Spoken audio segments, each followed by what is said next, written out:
You're Locked On Penguins, your daily podcast on the Pittsburgh Penguins, part of the Locked On Podcast Network. Your team every day.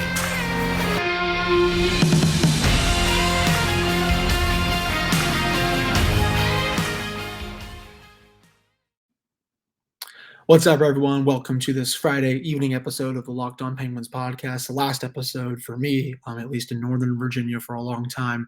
I'm your host, Hunter Hodes. Follow me on Twitter at Hunter Hodes, right there. Follow the show's Twitter at LO_Penguins. Your Pittsburgh Penguins get another victory tonight, 4-2 win over their arch rival, the Washington Capitals. And overall, my biggest takeaway from this game, obviously the first segment, we're going to go into my biggest takeaways. We're also going to do the listener takeaway segment in either the second or third segment. And we're also going to touch on the John Tortorella situation later in the show as well, and also a preview of the game against the Ducks going into Saturday night's game. So just a really dominant performance, I thought, from Pittsburgh tonight. You could tell that Mike Sullivan had this team ready to play. Just right from the get-go, they were flying in the offensive zone, getting some really quality chances, making Ilya Samsonov work quite a bit. And you could definitely tell, I think, as well, that the loss last time pissed this team off. It was their first game with a lot of the players back from COVID, especially Sidney Crosby. He wasn't right. A lot of the other players weren't right either.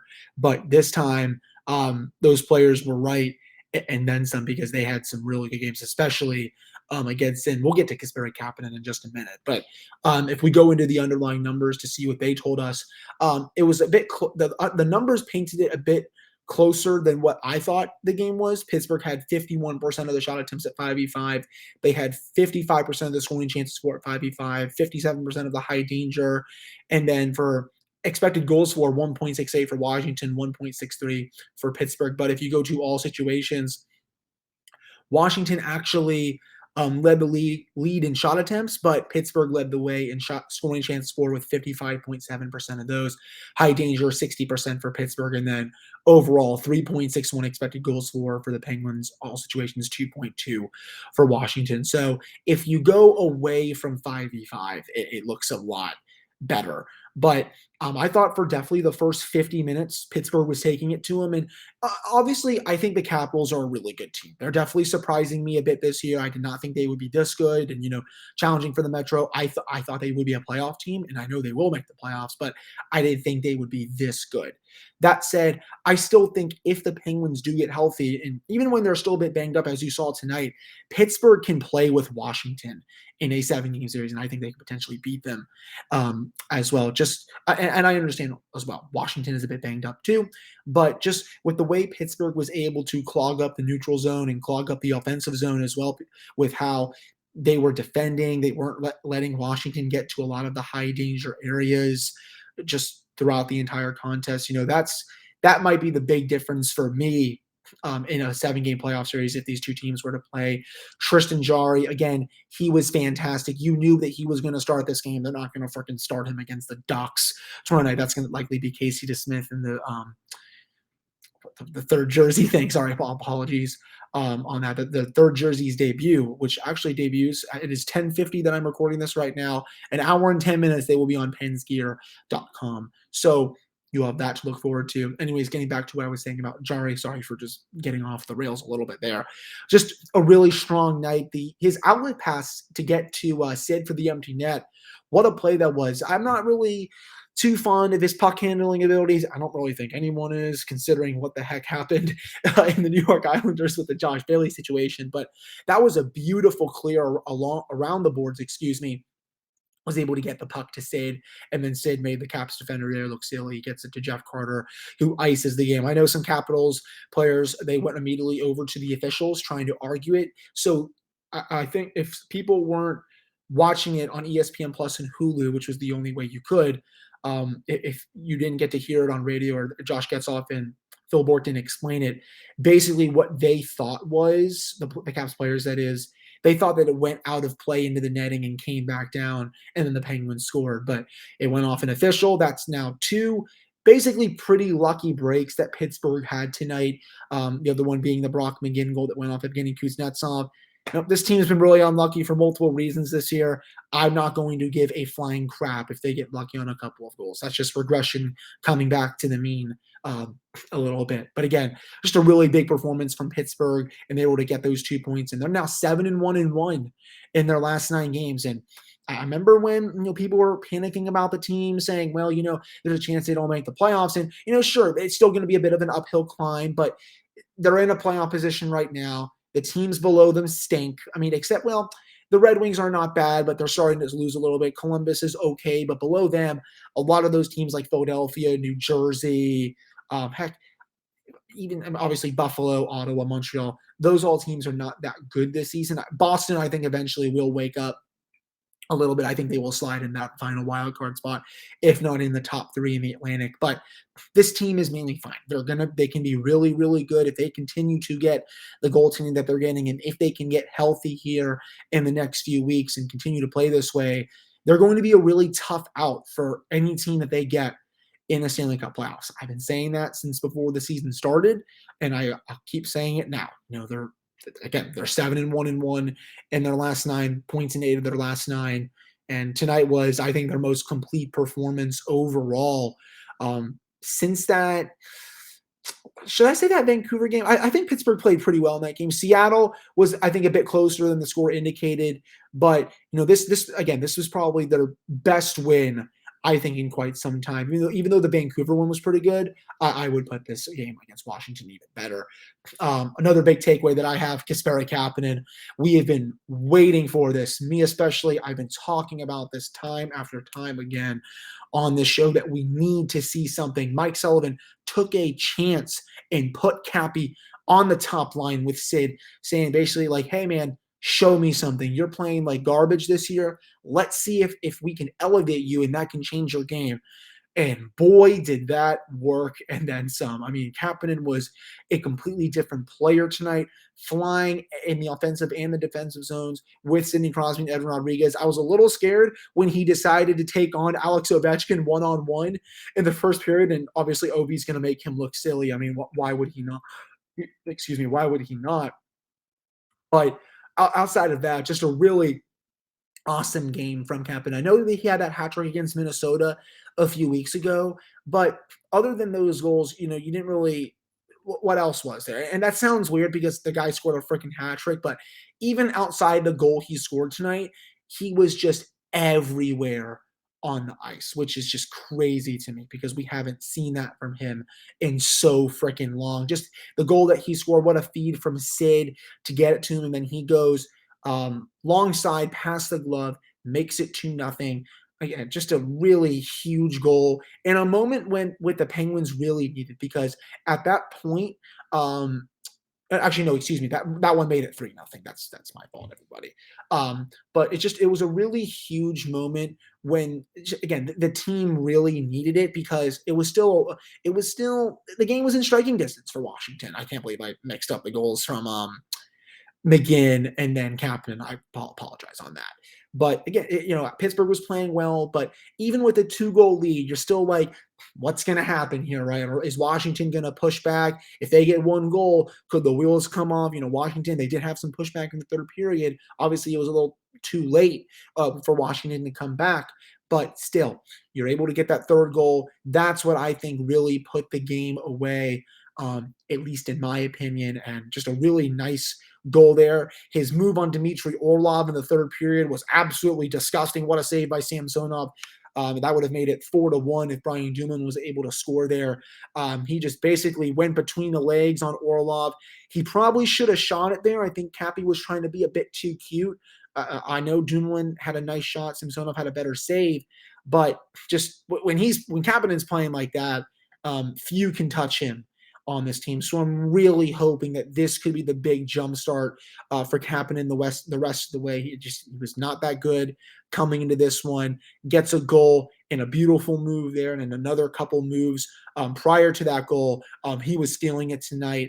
And then some. And he even said coming into this game, I think he was asked by the media how he would rate his game going into this. He said, "Yep, it was pretty trash." So he definitely was able to obviously not back up that talk, but just, go against it a bit and say, hey, I'm still here. And hopefully when Gino comes back, they can reignite some of that chemistry. That's for sure.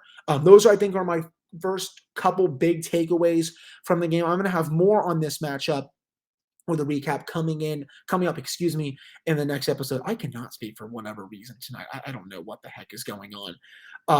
So in the next segment, some more takeaways. We're going to get into some John Tortorella stuff later in the show, probably the third segment. And we're also going to be previewing the matchup against the Ducks a little bit and getting into your listener takeaways for this one. But before we do that, this holiday season, grab the protein bar that tastes like a candy bar, or even better than a candy bar, Built Bar. It's filled with so much holiday goodness, rich with decadent flavor, covered in chocolate, but amazingly low in calories, sugar, net carbs, and fat, and high-end protein. You get the best of both worlds, delicious and healthy. There's so many flavors, you'll have a hard time choosing. Will you have a raspberry or mint brownie, cherry or double chocolate, cookies and cream or peanut butter brownie? Built Bar also gives you that extra fuel you need to bust down those mall doors and battle all the holiday shoppers. Or if you're just standing in endless shopping lines, Built Bar can give you that extra something to keep you going. So throw one in your jacket or purse. You never know when you're going to need it. It's because it's the season. Well, I just totally screwed up that part of the read, so I apologize on that. Because it's the season of peace and love, don't bring up your favorite Built Bar flavors at family parties. People are very passionate about your favorite flavors. They will fight for it, and things could get out of hand. There is an offer. You can go to Built.com, use promo code LOCKED15, and you'll get 15% off your order. That's promo code LOCKED15 for 15% off at Built.com. All right, we're back here on this episode of the Locked On Penguins podcast. I'm your host, Hunter Hodes. Remember to follow me on Twitter at Hunter Hodes. Follow this show's Twitter at LO_Penguins. I apologize for screwing up a little bit of an ad read there. On video, it's a little bit different just because when I was fully on audio, I was able to pause myself and actually delete that. But, that's not going to happen again. Built Bar, I love you all, and your protein bars are absolutely incredible. Other takeaways that I had from this game, Sid, I think another really good game from him, and that's another point now, just another awesome assist on Kapanen's goal. It was weird that he missed some empty netters, but I'm not really going to kill him for that. I mean, at the end of the day, they still won the game. I mean, if you're really getting on Sid for that, I think you're just looking for things to be mad about in terms of Crosby. I didn't like Kris Letang's play on that Evgeny Kuznetsov goal. By the way, thank God we didn't see that bird celebration. Oh boy, I can't stand that celebration at all. But I think he was cheating up the ice a bit too much there, was kind of hanging out a little above the blue line. Dumoulin was taking away Ovechkin, which was the right play. That was not Ryan Dumoulin's fault. And then Kuznetsov is wide open, is able to go forehand, backhand, beat Jarry, make it 3-1 for the time being. And I think you saw there, if any of you all were watching or listening to the game from Phil Bourque and Josh Getzoff, Tanger was kind of being a bit slow skating back there. I think that's mainly due to him not having the foot speed to catch up to Kuznetsov in those situations, just because he's 34 at this point. There's a lot of miles on those tires.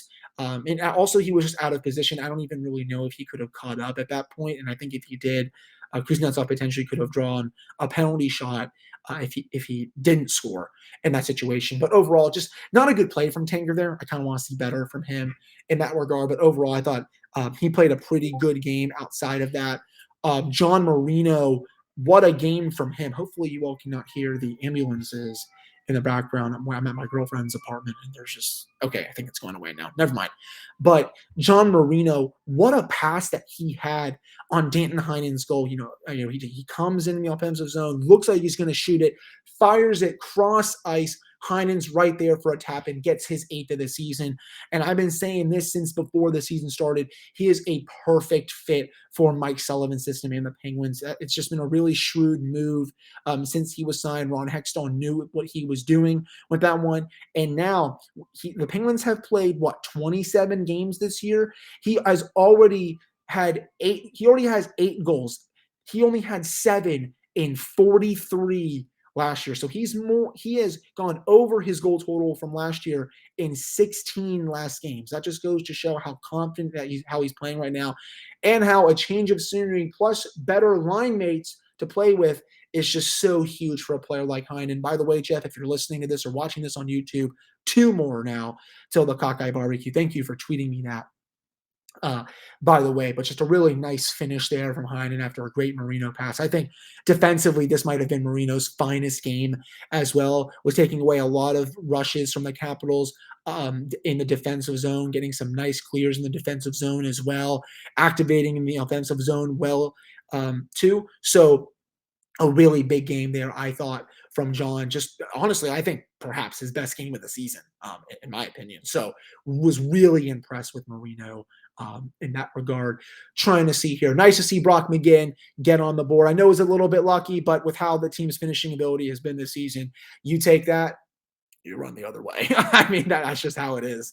I think at this point, when you fire the puck on net, good things happen. So good for Brock there. That's really big. Also nice to see Carter get his eighth goal of the season. I had to think about that for a second because I almost thought it was his number 7, but he had 2 the other night against Seattle. So that was Carter's 8th. I know it's on an empty netter, but still put the game away in a big spot. That's exactly what Pittsburgh is looking for. And I think overall those are all of my takeaways. I mean, Rodriguez was flying all night long as well. I didn't like on one of the plays where it looks like he was going to shoot on a mini breakaway, tries a little bit of a fancy pass to Weedle. And that moment, because he's been such a shoot first player this year, just take a shot. That happened in the second period where Pittsburgh was up by a goal. In that moment, you just got to take the shot. I mean, it's just like at the end of the day, you don't want to be too cute in that situation. Oh yeah, one more before we get to our next commercial break. Just a really fine night by the Penguins penalty killers for sure. I know Washington's power play has been pretty bad this year. It's actually amazing that it's been close to, if not worse, than the Penguins power play this season. And it is weird just because of the talent that Washington can throw out there. I understand that Nicholas Backstrom has not played yet, but you have the best goal scorer in NHL history on there. John Carlson, TJ Oshie, Evgeny Kuznetsov, Tom Wilson for a time being. I know he had to leave in the late of the second period due to an upper body injury, but it's weird that unit continues to struggle because usually that power play is pretty mint. But Pittsburgh now, that's now 12 consecutive games that they have not allowed a power play goal. It's crazy that this streak is continuing to go. They have the number 1 PK in the league, and rightfully so with how that unit is playing this year. But those are my main takeaways from this game. I hope everyone that went to the game, if anyone listens to this podcast that was there, send me the videos. If you went to the steps, it is always a blast when Penguins fans go onto the steps and chant "Let's go Pens," and then you have all the Capitals fans flipping you off and everything. I'm thankful I got to experience that at least once throughout my time of living in DC and going to a game at the Capital One Arena. Nothing beats it, at least in my opinion. And also, thank God there was really no really big dirty plays tonight. I will say this before the commercial break overall. I know I keep talking about the commercial break, but the Brock McGinn play, I think overall, it wasn't malicious. I've always hated hits that have contact to the head. I didn't like the hit. I think overall, though, it was more accidental than anything. That said, it still should have been a penalty. I think I would have given 2 for McGinn there for roughing, legal check to the head, whatever call the ref could have made. And the fact that the official didn't call it, I wish I was surprised because this is NHL officiating that we're talking about here, people. They are not good at their jobs. They have never been good at their jobs.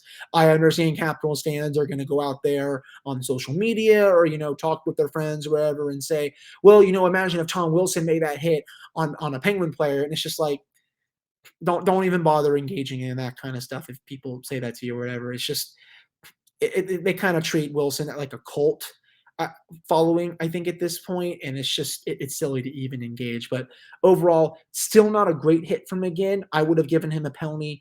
I also don't think it was that malicious. I think in my opinion, I just think it was a more accidental than malicious overall. But that'll do it for this second segment of the Locked On Penguins podcast for Friday. Coming up in the next segment, we're going to get to some listener takeaways, as well as doing a little small preview of that next game with a little talk about John Tortorella as well. Before we do that, though, BetOnline has you covered for all seasons, and that means more props, odds, and lines than ever before. I am really just not in it tonight.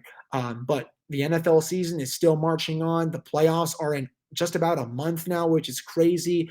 BetOnline remains your number one spot for all the sports action this season. You can head to the new updated desktop or mobile website to sign up today and receive your 50% off welcome bonus on your first deposit. Just use our promo code Locked On to receive your bonus from basketball, football, NHL, boxing, and UFC right to your favorite Vegas casino games. Don't wait to take advantage of all the amazing offers available for the 2021 season. BetOnline is the fastest and easiest way to bet on all your favorite sports. That is BetOnline, where the game starts. All right, we're back here on this episode of the Locked On Penguins podcast. I'm your host, Hunter Hodes. Remember to follow me on Twitter at Hunter Hodes. You can also follow the show's Twitter at LO_Penguins. So let's get into some listener takeaways here.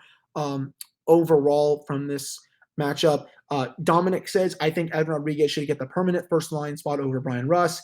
Honestly, I'm warming more up to that as the games go on. He's just such a natural fit for Sid. And honestly, I think Rust can do just fine with, we've seen them work well in the past. If they wanted to do a Brian Rust, Evgeny Malkin, Kasperi Kapanen line when everyone is back, if everyone is back, I should say, I don't really think I would bat an eye to it. You can still have Gensel, Crosby, Rodriguez as your top line. And then Zucker, Carter, Heinen, as one of my listeners was DMing me. And then McGinn, Aston Reese, and Bluger as your fourth line.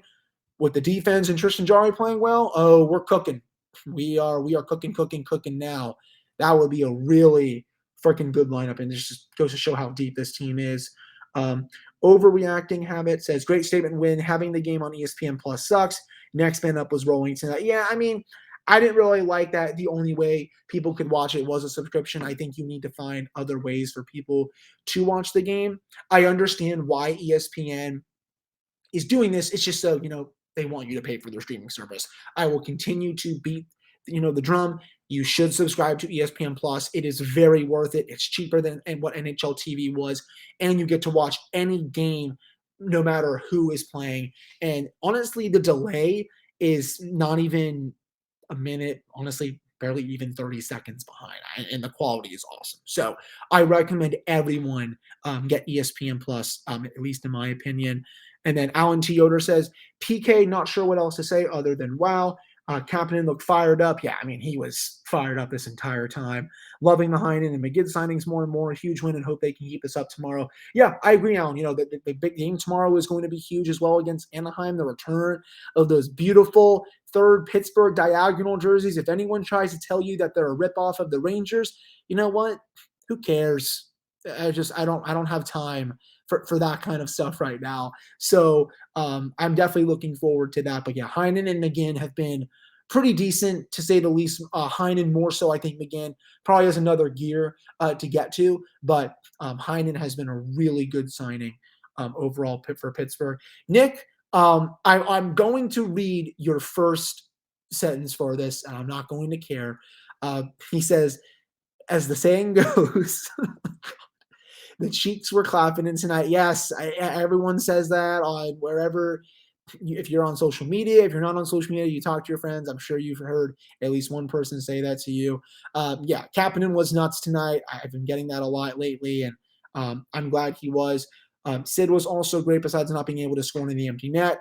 Yeah, I'm fine if he's still producing points, which he is. Zucker is still struggling a lot. Overall, a huge win to end the road trip. Yeah, Zucker is still struggling to score a little bit. I think his playmaking should come back at some point. I know it's gone away for a little bit here. And then I think your last take was about ESPN. The play-by-play for NBC, I definitely agree that it was a bit better than ESPN, but I also think ESPN's broadcast is well above water compared to NBC, and that should just go into our next little topic here for today's show.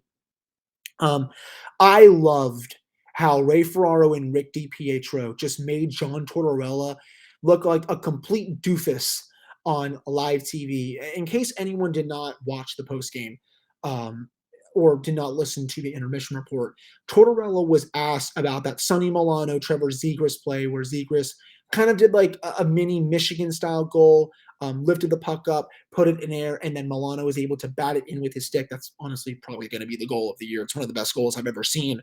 And then Tortorella was basically saying, well, it was a cool play, but I don't know if it's good for the game today. And it's just like, that is such boomer level talk. Towards it's not the 90s anymore.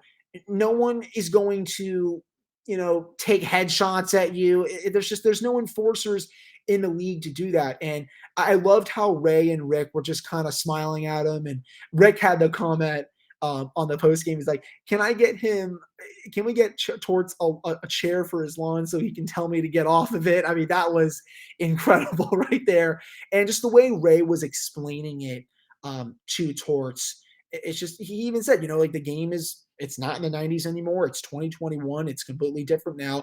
We have to accept that. And, I know Torts has coached in this league a long time. He's a Stanley Cup champion. He's had a lot of success with other teams. But again, man, and it's just this whole the code crap, or if I were his coach, I would have pulled him aside and told him not to do that. It's just like it's such boomer talk, and I really don't have time for it. And I don't understand why people have those kind of opinions in the year 2021. And the funny thing is, at least the ESPN analysts are actually going out of their way to kind of dunk on Torts in that old school mentality, right? If this were NBC, you probably would have had Keith Jones and Mike Milbury sitting there going like, yep.